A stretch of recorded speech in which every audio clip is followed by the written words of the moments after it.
Hi, my name is Paul Edward Costa.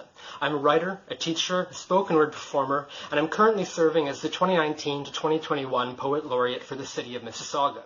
Originally, I was going to be giving a series of workshops with the Mississauga Library System in April 2020, talking about how young writers or new writers of any age could get started into submitting their work to literary journals, magazines, any kind of market like that. But with things in quarantine due to the ongoing pandemic, I'm going to be making this kind of a video to try and give advice here instead. So, let's get started. The first thing to talk about if you're getting started into submitting writing to literary journals and magazines is the looming thing that nobody wants to talk about, which is rejection. And I'll be honest, you're probably going to face a lot of rejection. Every writer has.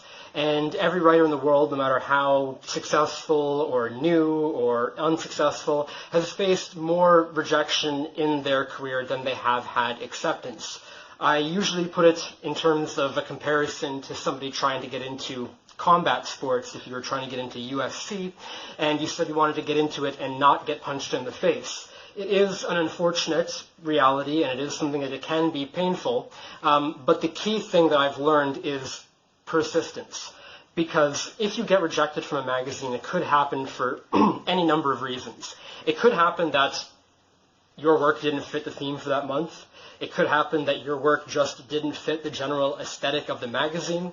Or it could happen that you just got in at a point where they weren't looking for any more work, or their issue is already filled. They might only have 10 spots, and they might love your story or your poem, but not quite have the ability to fit it into the issue that they're putting together. So that said, it can be disheartening. It can be dejecting to feel this and to read rejections. Some of them are stock. Some of them are just sort of automated responses like, "Dear writer, thank you for sending us your work. Unfortunately, it does not fulfill our needs at this time." And some of them can be more personal. Hopefully they're polite and not dismissive or rude, but sometimes that can happen as well. The key thing also to remember is that you don't get anywhere by sending back an argumentative email.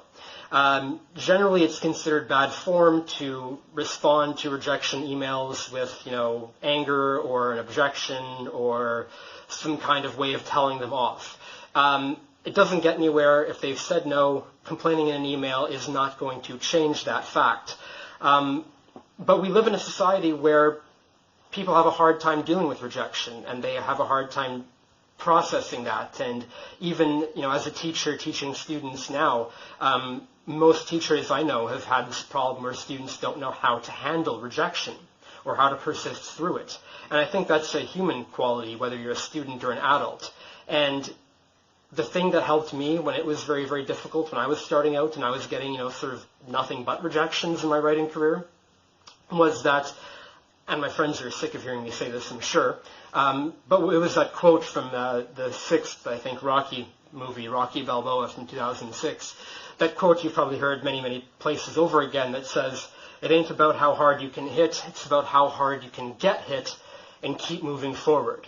About how much you can take and keep moving forward." And that was what really inspired me. When I was going through a lot of rejections and feeling disheartened about it, I would just think, if I can just keep persisting, if I can just keep going, if I can keep pushing through this, I will get to the place where I want to be. And persistence, in some cases, is really a kind of paramount quality in all aspects of life.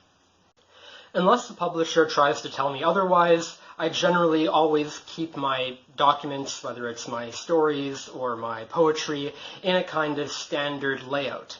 And the layout that I use, which is the one that's kind of industry standard, is something called standard manuscript format. This is something that I didn't know about when I started submitting, so I didn't put my writing into this kind of format, and I think it gave people an indication when I started that this young guy doesn't know what he's doing or doesn't really have a familiarity with the industry. And I can't outline exactly how to format it all here, but if you look up on Google or any kind of online search, you can look up standard manuscript format, and there's a way to do it for poems, for short stories, different one for novels.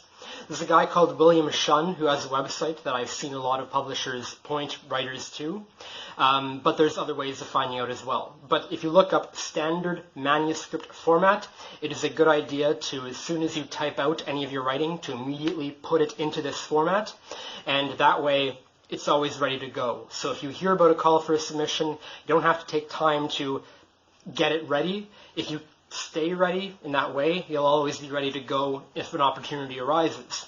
So I try to put everything into standard manuscript format. And the only time I deviate from that is if an editor asks for blind submissions, so I leave it as is, but I take my name off.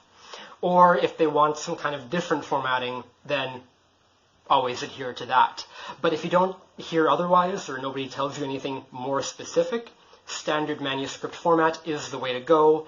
12-point Times New Roman font, always double-spaced, and there's other fine points to that you can look up in further research on standard manuscript format.